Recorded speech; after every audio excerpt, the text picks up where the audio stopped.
Hey, everybody, welcome to Moment of Clarity. Thanks for joining me. Let's talk about the G7 and let's talk to someone who's actually there. By the way, all the donations, if you donate on the super chat, they're all going to people who are struggling, those in need. Please take a second to click thumbs up on the video and to share it with someone. That would be awesome of you. But basically, I want to get into the G7 summit, which you may have seen just happened. Biden beforehand gave an impassioned speech where he said Russia needs to get their act together on Libya. He meant Syria, but he said Libya multiple times because, who gives a shit? One or the other. It doesn't really matter. But he also, and I covered it yesterday on this on Moment of Clarity. He also did an amazing speech where he said that how can anyone put up with Russia when they're interfering in other countries' elections, which is also amazing.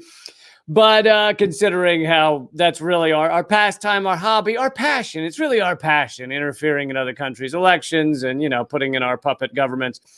But anyway, I want to talk to someone who is there or was there. He's on his way back now. But Jamarl Thomas is a reporter, a host for Sputnik Radio, and he does other great stuff as well. But he's there in that capacity, and he is reporting back from the G7. So here he is. Hey, man.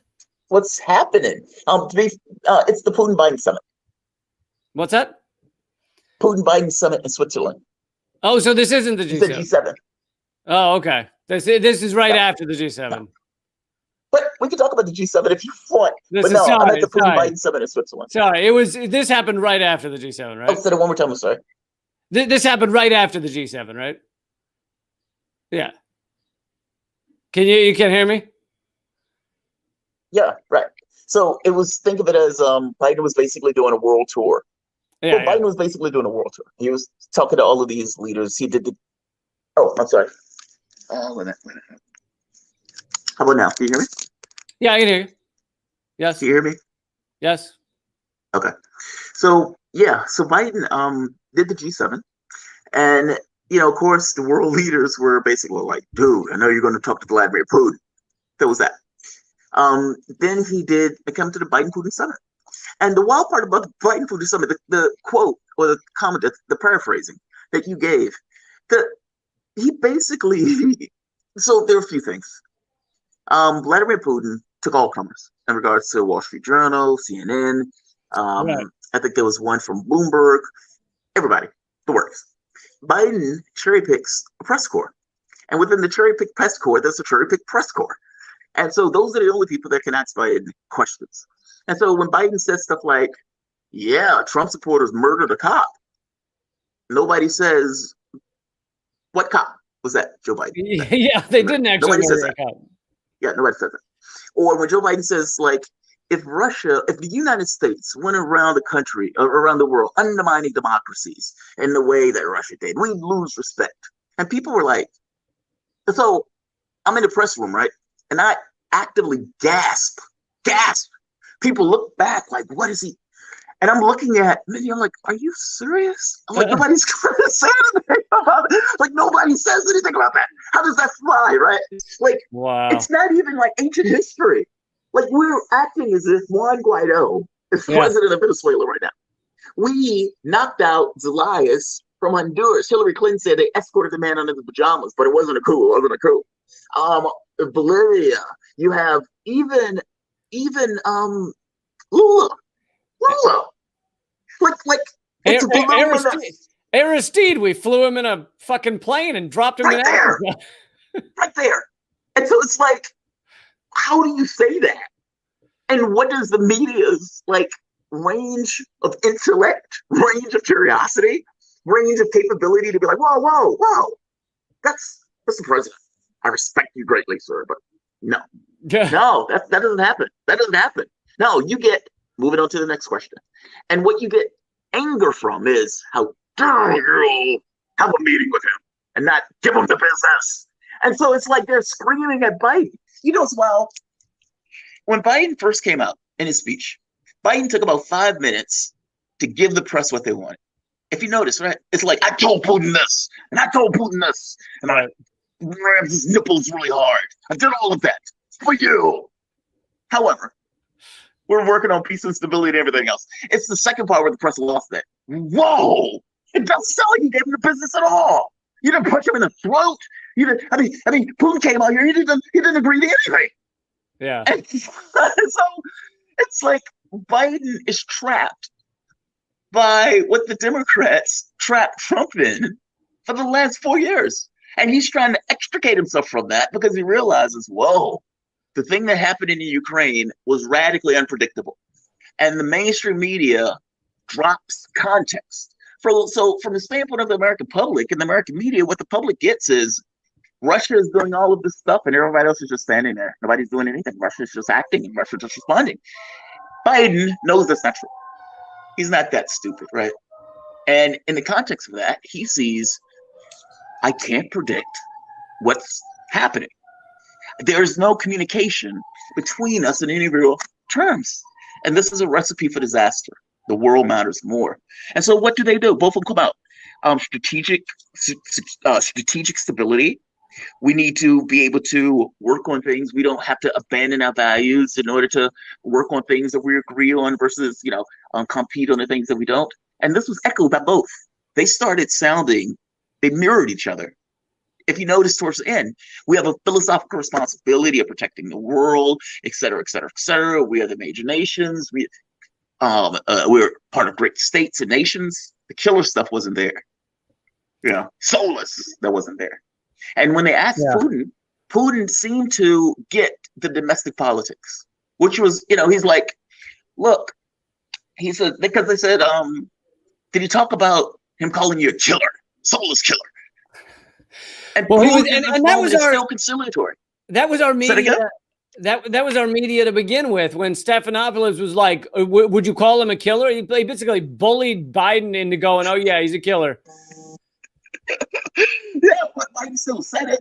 I know. I'm just saying. I'm not trying to let Biden off the hook. I'm just saying, like, it's so hilarious, and our mainstream media tries to set up the entire thing in the kind of propaganda way that so Americans can understand. Like, even going into this, it was like, oh, Putin's not doing anything that America wants, and he won't even admit that he hacked the elections.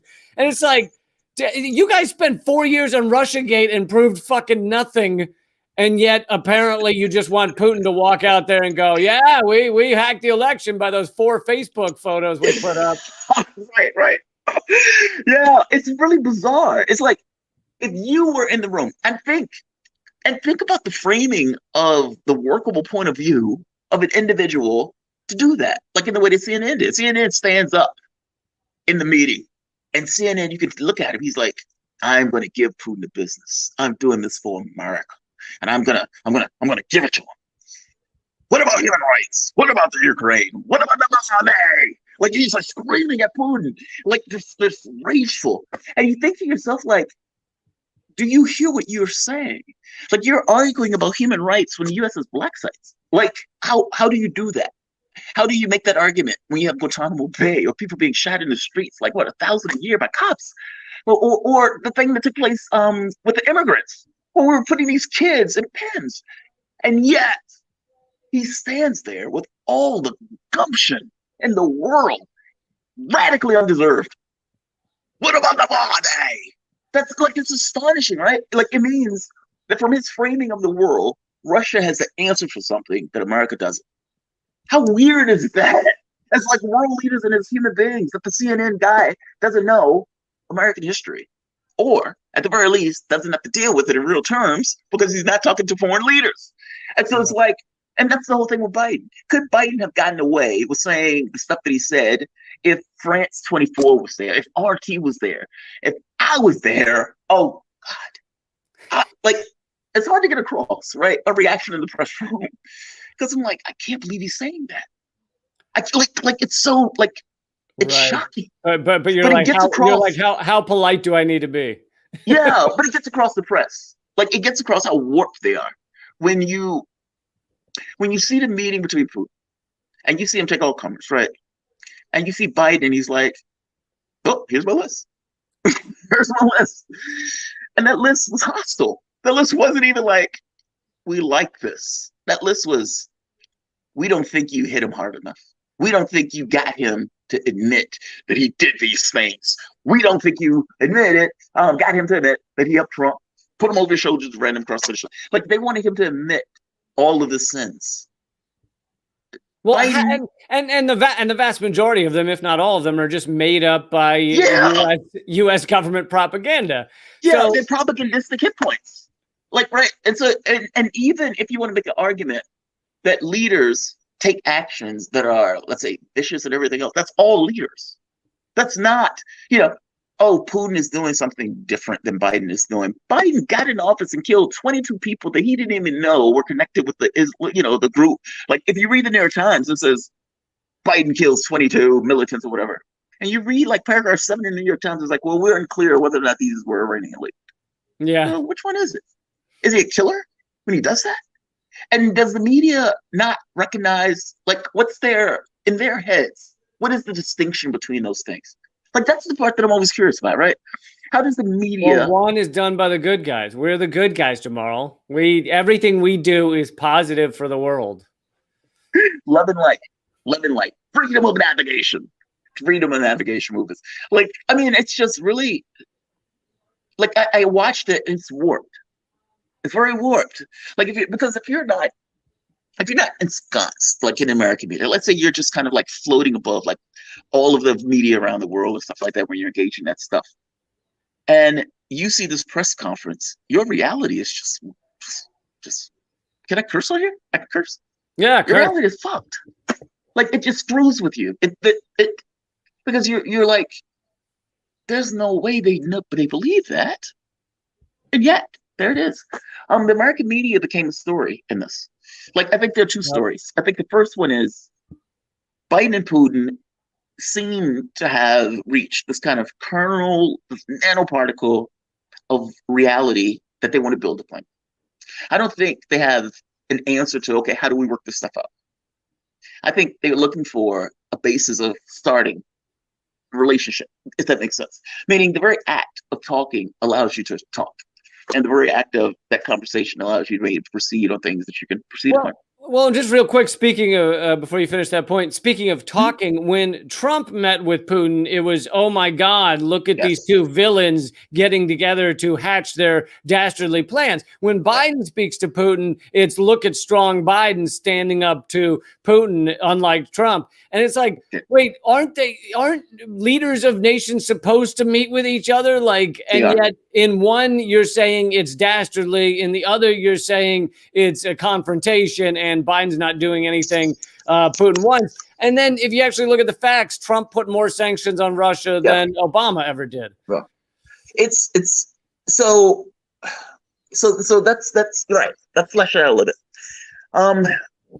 I don't think that Western media is looking at Biden as being strong. In fact, I would argue that the questions that they were throwing at Biden had a point of view associated with it. You were not able to get him to admit his sins. That seems to be their take.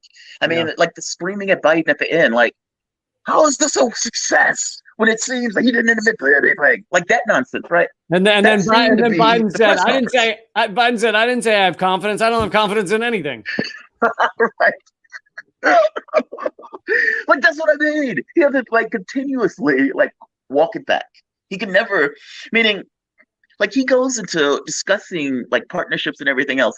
And after Biden is trying to basically explain, look, the world matters more than this politics stuff. But he can't say, we seeded you guys with a lot of nonsense in order to hit Trump. Now we need you to stop doing that. At least for me. But they didn't come across as saying strength. I mean, if anything, they were meh at best. Like, I am uber curious on whether or not Biden is going to be able to maintain his association with the media. Like, because they seem to have a very clear, it's almost as if, from the perspective of the media, If something was in existence, then it should stay in existence, and the fact that it existed legitimizes its existence. So, yeah, we're in problems with Cuba, so that has to stay forever. Or we have a issue with North Korea, so that war between North Korea and South Korea needs to stay there forever. And if Donald Trump tries to end it, then we're going to start leaking material. And we're going to scream that Trump is weak. Same thing with Russia. It just seems like any issue around the world has no fix, because from the standpoint of Western media, the United States should be able to dominate. And if we can't dominate in regards to the outcome, then it's not worth it. Very strange. And I think that's what was on display. I don't think they saw Biden as strength. If anything, they just didn't call him weak. There's a difference in those things, though. Like with Trump, they would say, "Oh, you're weak, you gave in to America." Well, Biden is like, "Oh, this is our guy. Call our guy weak?" So so you're saying like our media it continues to push this, U.S. and Russia must be borderline at war with each other. That's the only way you can prove yourself, is if you're basically on the cusp of nuclear war with Russia. And so is there anything that could have... Wait, it's beyond that, because it also gets into respect. Like if the United States sends a request, Putin brought this up. He was like, most cyber crimes take place in America, then in Canada. Russia's not on the list. That was his point. Then he made the point of saying, we sent the request, or U.S. sent the request for multiple times for cyber attacks on the country. We gave you all the information you wanted on the issue. We requested information, you ignored us. That's the difference. One, it's the U.S. almost assumes that it should have a certain respect and assumes that it should be able to dictate this stuff. I don't quite get why they full well believe that the respect shouldn't be received, back and forth. It may be the fall of the Soviet Union, where they're just like, we won, you're a conquered country. How dare you come back and want more? I don't know what it is. There just seems to be this radical disrespect in regards to Russians that did not seem to exist back in the Soviet Union. It's very strange. It's very unsettling. And when these guys are like talking to one another, even the way they talk about Putin, even the way they talk about Russians in general, it's like it's undeserving of acknowledgement or respect. It's like, what the hell are you talking about? It's a world leader with nuclear weapons. Like, get out of here. Get out of here. Well, these people are weird, man. My favorite thing that our media and basically most Americans do is pretend that everybody in Russia is Vladimir Putin. Like, if something is done by a Russian, if any kind of, anybody who ever hacked anything is Russian, even if they're not in Russia at the time, they're just Russian. They're a Russian speaker. Konstantin Kalimnik, who was a Russian translator, he's just immediately equivalent to KGB, Putin. And we don't do that with the United States. No one's like, oh, yeah, everyone is Joe Biden right now. Everyone is Donald Trump. Right. But it's the way the media drops context, if that makes sense. Like, it doesn't give you, like, just looking at the press conference for a moment. If you take the press conference as this kind of sandbox of Western media, and in that sandbox, the media didn't seem to know that Trump supporters didn't kill anybody, didn't seem to know that America had coups around the world, didn't seem to know that the narratives that they were pushing, basically this kind of, why aren't we still at war? Why are we still at war? As opposed to kind of questions of, okay, what did you guys talk about? What's the expectations, etc. Bloomberg, that's one of the best questions. Bloomberg News, they asked Putin, they said, yeah, even if you get this stuff done in groups, why do you believe that the United States will follow through? And it's like, that's the question, yo. Yeah. And the catch is, Putin might not believe it at all. In his head, it might be, well, if they don't, nothing changes. If they do, great. See how it goes. And in his head, I think he's like, all right, let's try to be more conciliatory. I get that Biden has his domestic politics. These guys are howler monkeys. I can just look at the media and see what they're saying. And so Biden is going to have to dance between the raindrops. He is going to have to do that. I give Putin the business. No, tell him what's right. That stuff. By the same token, back channels, talk behind the scenes, working groups, letting ambassadors go. Meaning, it seems like, look, regardless of what is overt, there is going to be this attempt at a relationship.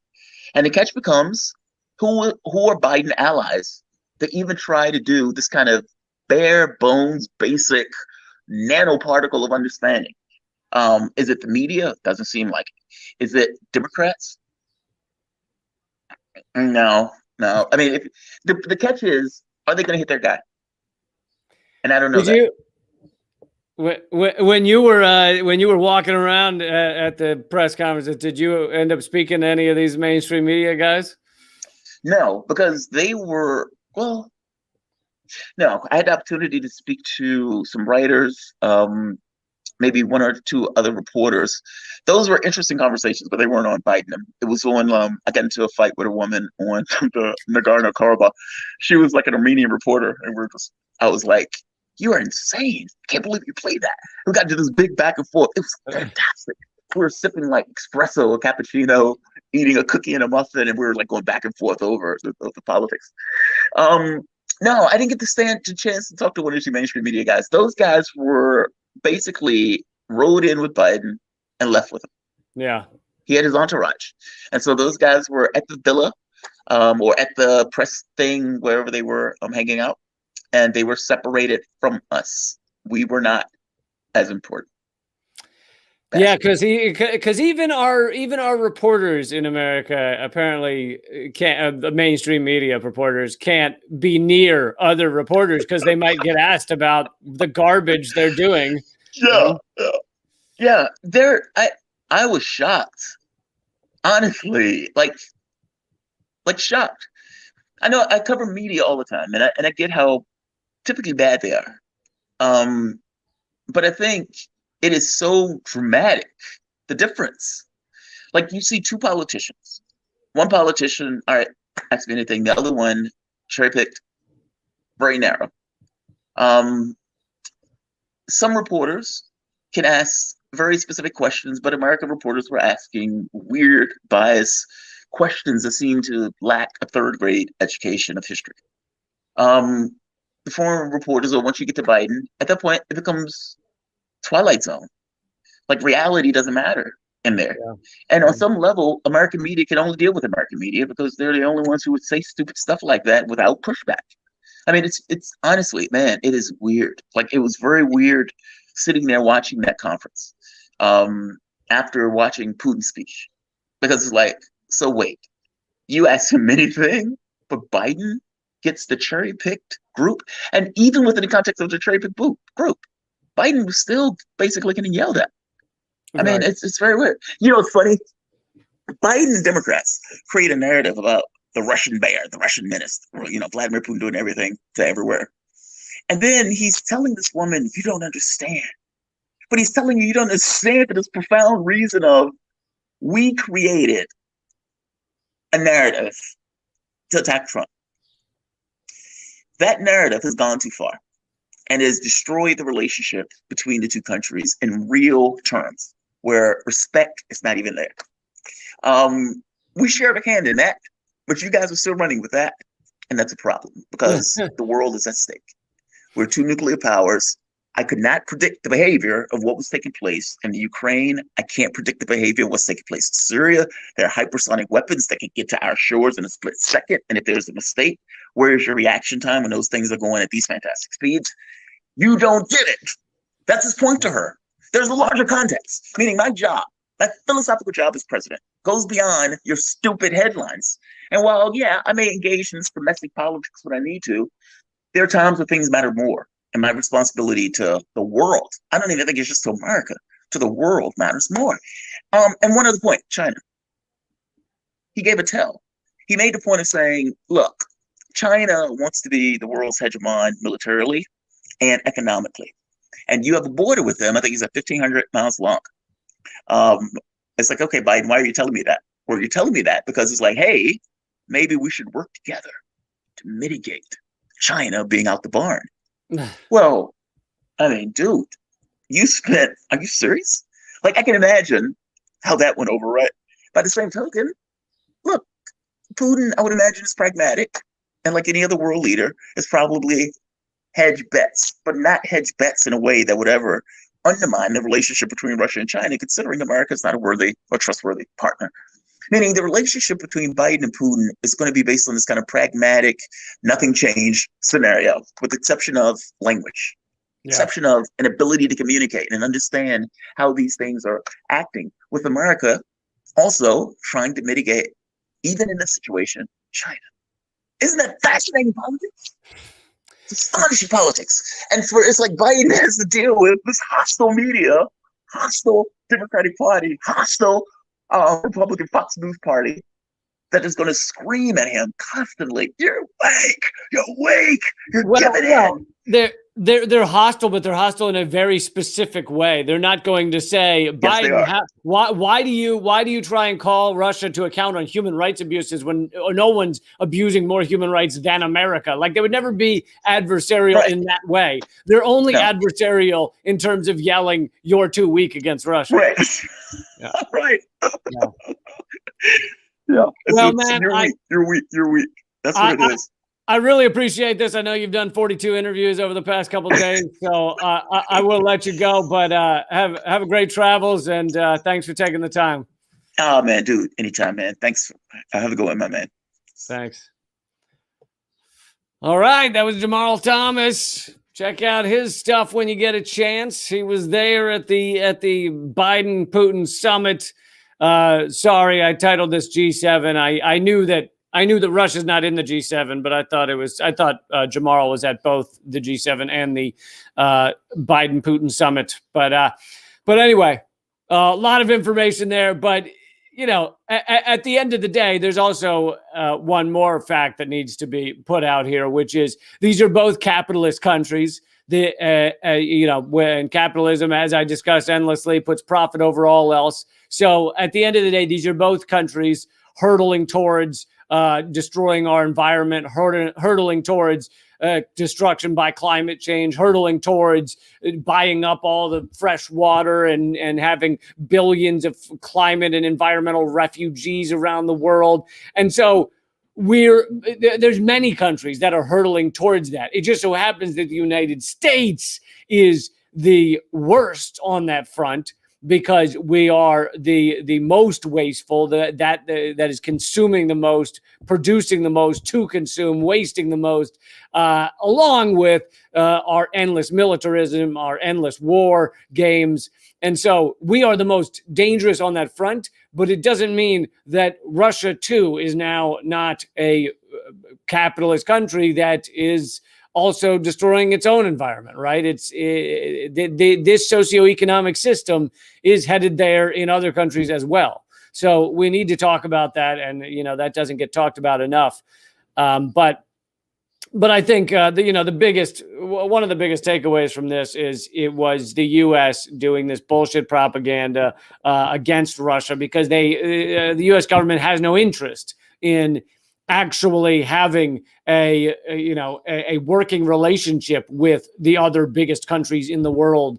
The United States is a cornered tiger that is flipping out because we are steadily losing our grasp on the globe, steadily losing hegemony. And you see these ruling elite that are not okay with that. Whereas the adult, rational thing to do would be like, hey, maybe we're one of many countries and we should be one of many countries, rather than we own the world. We get to fuck over everybody else, destroy their countries, steal their resources. Instead, we should be one country out of many, rather than, acting like we own the goddamn place, which, of course, is destroying the planet quicker than if it were many countries cooperating. So that's why this garbage must continue. And they've put forward this horseshit of Russiagate for going on 5 years now. I guess it's 5 years now, and it will never stop. I mean, they bought into it. They have pushed it on us endlessly. Even though each time you dig a little deeper, all you got to do is just scratch the surface and start digging down a little, and you go, "Oh, you don't have shit." Like, you don't have shit. Really? That Facebook photo is what changed the whole election for Donald Trump? And they're still going on it. And so now your mainstream media, with the exception of Fox News, which is garbage in all the other ways, it takes as an assumption of fact that Russia rigged the election to get Donald Trump into power. And it's like, fucking no. Donald Trump got into power, A, because he was up against one of the most corrupt, horrific candidates that this country's ever seen in Hillary Clinton. And B, because a lot of people believed Donald Trump's bullshit that he was going to stand up to the bankers, to the military-industrial complex, to the people that he claimed owned the country. And a lot of people bought into that bullshit. And, even though he is one of the oligarchs, he's just, a slightly, pushed out wing of the oligarchy, a con man among con men. And anyway, they believed his horseshit. So that's why he won, because when you have workers exploited this much, they will turn to whichever guy says, hey, I'm going to stand up to these people exploiting you. So that's why he won, not because Russia did anything. But nowadays, our liberal media takes it as fact that Russia somehow has rigged America, or that the Russian hackers that demanded millions in ransomware, in ransom after putting their ransomware in the pipeline here in the United States, that they must be working at Putin's discretion. Putin is commanding every hacker that's ever lived. It's just idiotic stuff. And I think a lot of Americans don't believe it anymore. But our media is working on that premise. So then when Biden goes to this meeting with Putin, he has to work with that premise. Hey, Putin, admit that you stole the election for Donald Trump, and then I will speak to you we could actually work together. But, there's also the fact that Joe Biden has been, a corrupt, pathetic senator for his entire career. And now he doesn't even know the words. He doesn't remember the word. Here's the thing. We all age, all right? At some point, I will be as old as Joe Biden, and I may be as senile as Joe Biden. So this is not about, how stupid of him to age. Like, we're all going to get there one day. But the difference is he's trying to pretend it's not happening, and he's running the country. So that's why it's a problem. And so when he gets up there and gives a 3-minute speech about how he's going to hold Putin to account on Libya, and through the whole thing he means Syria, it's a problem. You want that guy with the button with the button in his control? He's got the red button in front of him. Which country we bombing? I don't know. He said to bomb Egypt. I don't think he meant Egypt. I think he would do whatever he said. He's got the button, but he doesn't know. He said Kajuja. He said bomb the capital of Kajuja. That's not a country. He just made up sounds. Then bomb something, because he's in charge. Just bomb something and tell him that yes, you hit Kajuja. Tell him that. I don't know. I don't know what he meant. Is that the guy who's confusing countries? That's the guy who was in charge of the button. But yeah, this fucking, they should give him a fake button. They should give him the Staples help button. Is that what it was? The Staples used to have the ad with the big red button you push for help or something. They should give him that button. Tell him that's the button. And it does not connect to anything. Just give him a button that's not connected to anything and be like, that's it. That's the one. You're in charge now. Yeah, Grandpa. You push that button anytime you get angry. You just push that and this shit'll go down. Just give him a fake button. Don't plug it in. I mean, they should have done the same with Trump. They should do the same with all presidents, because they're all fucking psychopaths. That's how they get there. They've been approved as a psychopath as they go forward in their careers, and then the business community looks back and forth and goes, it's pretty clear he's a psychopath. So let's get that guy in there. Let's give him millions of dollars. Make sure he gets in the office, because he'll do what we want. All right, guys, that's the episode. Thanks for joining me. If you donated, all the donations are going to people who are struggling. We talk more about that on the weekend live streams. There's no weekend live stream, I don't think, this Sunday. However, we will be back with those soon. And text the word redacted to 33777 to get signed up to the free email list. Check out my podcast, Government Secrets and Common Censored, and check out every new episode of Redacted tonight. Keep fighting.